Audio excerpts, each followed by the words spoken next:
Time to find out what's heating up the hoi polloi. I'll get the first one, put on my glasses, read it to you, Mike. You ready? What's that, English Victor major stuff? Wembanyama. Yeah. Says he wants to win the MVP this season. Right. You believe that he will?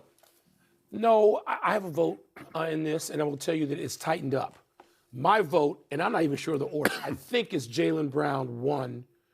I think it's SGA 2, and I think it's Victor 3. And then don't talk to me about a guy who plays half the court, Luka Doncic. I know you hate him. It's okay. You hate him. Luka Doncic is a wizard. He's a magician. Well, don't put him on the Wizards because there's his Why career. not? You think he's the greatest thing in the history of the world? But his career will go straight south on the Wizards. So anyway, those are my top 3. If Victor Wembanyama and the Spurs somehow catch OKC for first place in the West, I will cast a vote. It's a regular season award for Victor Wembanyama, who isn't just the face of the NBA. He's the face of worldwide basketball, which is a good thing for basketball. And Jaylen Brown, who you were early on. Right now, Jaylen Brown may be he's leaning at the tape. You know what I mean? I will say this. So that's where I am. If I had a vote, and I don't, if I had a vote today, I would take But you knew it could change in a week. Yes, because Jaylen Brown has been so resolute and dependable in the absence of Jason Tatum. Agreed, totally agree. And Boston is in second place in the East, and San Antonio is in second place in the West. But what Wembanyama has been doing lately is kind of sort of amazing. Since February 1st, that team is 22-2. That's the best record in the NBA. Wembanyama is averaging more than 24 points, more than 11 rebounds, and more than 3.5 blocks. And the blocks are the critical thing. They are. Because you can see on the faces of other players, they're afraid to go into the middle. They are. Because the thing is going to get swatted. He's dissuading another 4 or 5 shots a game. So, I mean, the amazing thing to me is Wembanyama is saying publicly, I want to win this award. Nobody says that. No. They may think it, but nobody says it. He says it, and I find it charming, and I will tell you that I could be persuaded because I think the numbers are there. I'm still in the Jaylen Brown camp. Right. But the numbers... This is fluid. Yes. And by the way, he talked openly about defense and what it means to him. And that's why... He makes his own case. What he did, he just... Again, magical stretch Luka Doncic and the Lakers are on, but if you're playing half the game, I'm not voting for you above this kid. And you wouldn't either if you had a vote. I said I wouldn't. I mean, you don't trade a straw dog here. I said I wouldn't. I also said you hate Just emphasize it. Okay. Right. No, because I would trade for Luka. I wouldn't trade him away. I wouldn't do that. Flag football. I know you love it. Do. Are you surprised that the Team USA flag football specialists so easily handled National Football League players? I was surprised, and I probably should not have been. The National Football League players play National Football League football. Yeah. They don't play flag football. Okay? The guys playing the flag football, that's all they do. I was told today they scored on every single possession. They beat 2 different teams, one 39-14 and one 43-16. These guys want to play in the Olympics. Tom Brady and Joe Burrow and Gronk, they don't want to play in the Olympics. That's not what they're there for. And flag football is not necessarily their game. To me, Mike, this is like expecting a great tennis player to be immediately great at pickleball. They might be, but in time, not immediately, not right away. And so, no, I shouldn't have been surprised. Yeah, Tony, I had to see it, and I didn't watch it. I ain't watching that. Like, I ain't watching TGL. Oh, you got to. I'm not watching any off-season nonsense. Got to watch bed sheet golf. Because we're in the real season now where 2 Northwestern men were at the top of the leaderboard. That's right. I watched that. I know you did. And so I'm into golf, not bed sheet. Bed sheet golf, baby. It's a new thing. And so I'm not into this, flag football. But it's going to be an Olympic sport. Who else in the world is playing it? Anybody? No. Well, if it's an Olympic sport, nobody else in the world is 50 playing countries. Real football. But here's what these guys are. They look like gymnasts. They're great. Allen Iverson right now could come back maybe and be the greatest flag football player because you can't touch him. You can't grab his flag. But, Tony, if any one of those young, small guys was out there and, say, Dick Butkus of vintage... Okay. He would drive a helmet through his sternum, and he'd go straight to the blue tent. Again, so it's they're a different sport. The subtleties, yes. It's a different sport. So I make the automatic assumption, as everybody does, well, Tom Brady can't be Tom Brady, but the fact of the matter is... By the way, how hard are they playing? I don't know. The pros. I don't know. I think the Olympic kids are playing as hard as they can. They will be playing hard. And the quarterback who once said he was better at that sport than Patrick Mahomes, because he is at that sport. Don't it's tell a me you're going to sport. fall for this. Don't tell me you're going to fall for it. I am going to fall for it. Steve Young said he wanted to play in it. Enough email. Let's take one last break. Still to come, Tiger Woods. You love it. Makes his return to competitive golf tonight. I know you were excited. Changed my life. I will not watch. And a Rangers righty gets some good news during a mound visit. I can't watch it. Why? Tiger's going to swing the club. It's indoors. He's going to hit the ball. Where are the pine trees? Where are the lakes? It's a simulator. Your kid goes to the simulator room. He's nuts. I didn't raise him right. Happy time, people. Happy 50th birthday, Peyton Manning. Manning's accomplishments are easy. Hall of Fame, MVP of the NFL 5 times, 14 Pro Bowl teams, won 2 Super Bowls. Omaha! Overall #1 pick in the Omaha! 1998 draft by the Indianapolis Colts. Manning has a brother who also won 2 Super Bowls, and his nephew is getting Heisman talk. But the question facing Manning as he gets older is not whether he will ditch those quarter zips and make a new fashion statement, but will he get to the finish line first, ahead of Shaq and Charles Barkley, for who does the most commercials. Manning has been selling insurance and beer and credit cards and cell phone plans and sport drinks, and maybe by tonight, AARP. That would be funny. They're all good. He's funny in all of them. He's engaging in all of them. So is Shaq.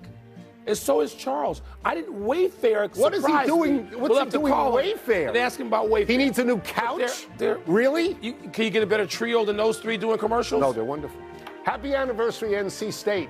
Around this day 52 years ago, playing in the friendly confines of Greensboro, North Carolina, the Wolfpack ended UCLA's streak of 7 national championships with an 80-77 double overtime victory over Bill Walton's Bruins in the national semifinals. Such a great game. NC State went on to beat Marquette for the national title.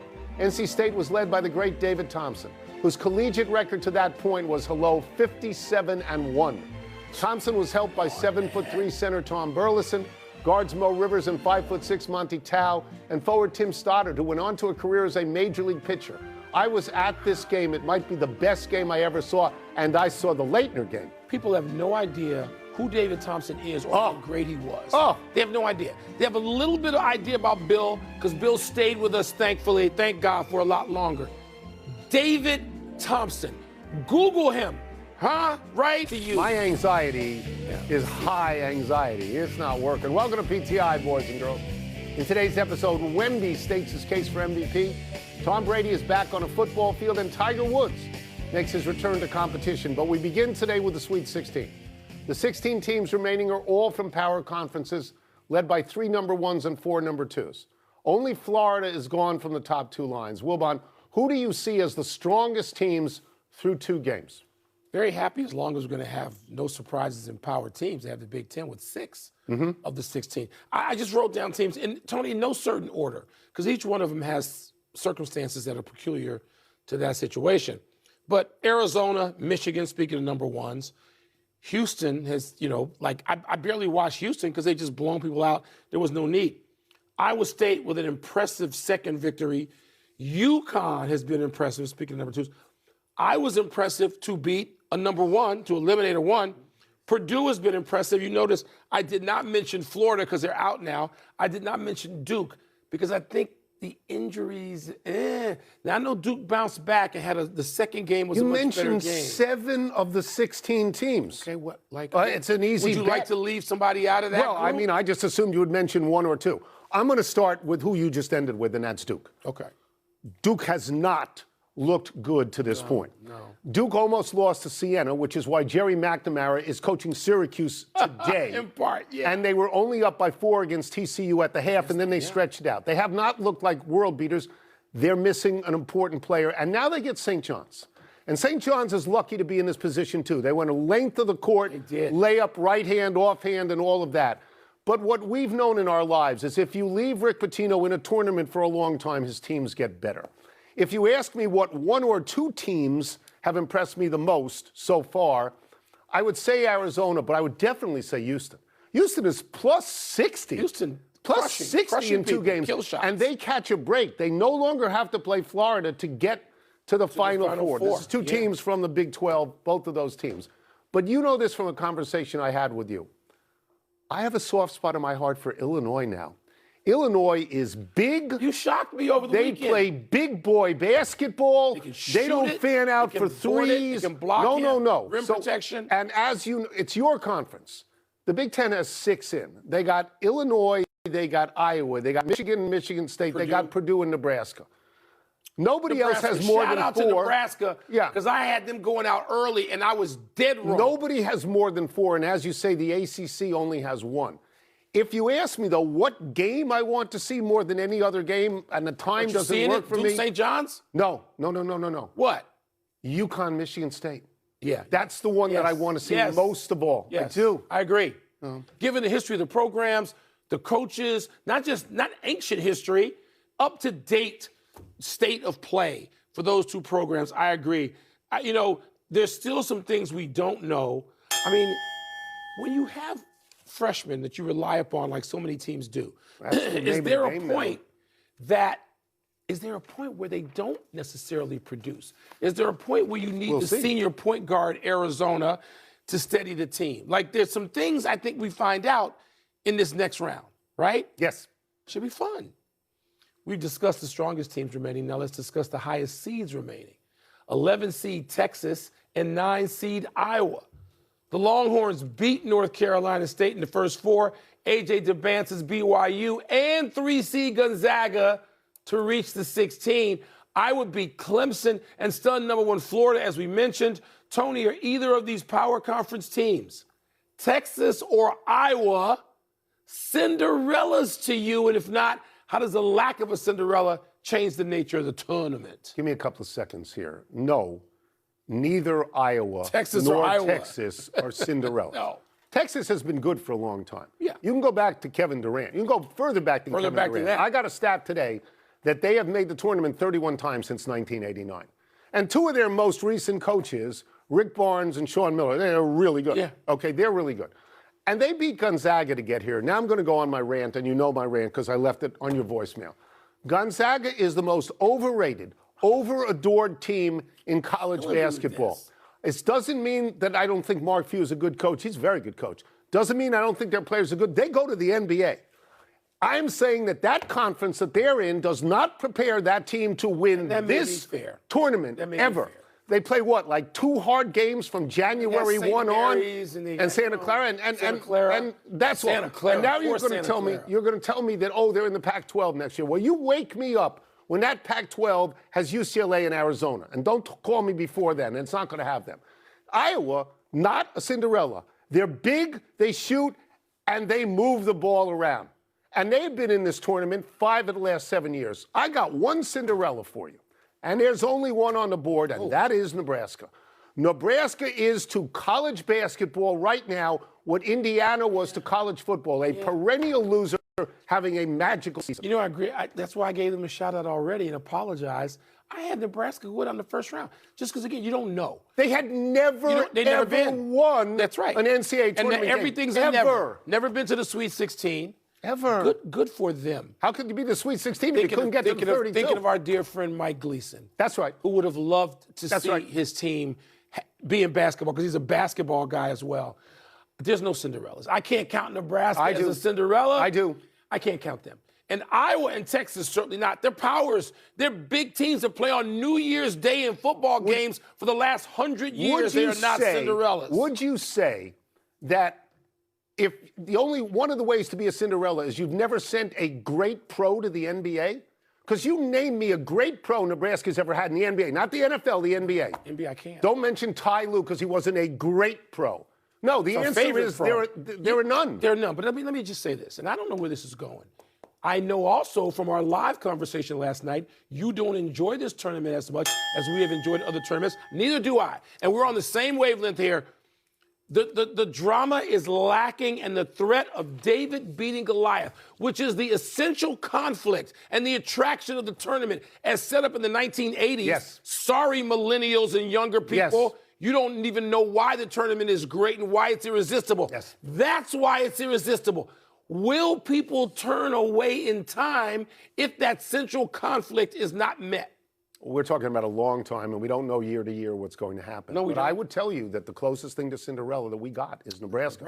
Nebraska. Man. We stay with college basketball. We move to coaches with perhaps uncertain futures. Hubert Davis of North Carolina, who is reportedly discussing his future with Carolina officials. Mark Pope of Kentucky, whose 19-point loss to Iowa State was Kentucky's largest tournament loss since 1972. And Bill Self of Kansas, who himself raised the possibility that he might not be back after the Jayhawks lost to St. John's. Mike, these are enormous programs. Yeah. Which coach's future intrigues you the most? The one is Bill Self. It's personal, and I'm not going to get too far into it. I have communicated with Bill Self, and I will communicate further with him about heart disease and issues that relate, but specifically heart, having had them myself. And so I'm concerned about Bill Self in that way. At whatever, 62, 63 years old. You rev it up. It's not old compared to us. It's not old, young. We got a few years on him. But so yes, Bill Self, who I like tremendously, I care about in that way. That intrigues me. Well, he's not going to be fired. This is not about wins and losses. No, it's about what he decides to do with his future. That's right. Okay? It's different. Hubert Davis, who I covered as a player at North Carolina and the Knicks, and who was at this network for years doing a great job. Yeah.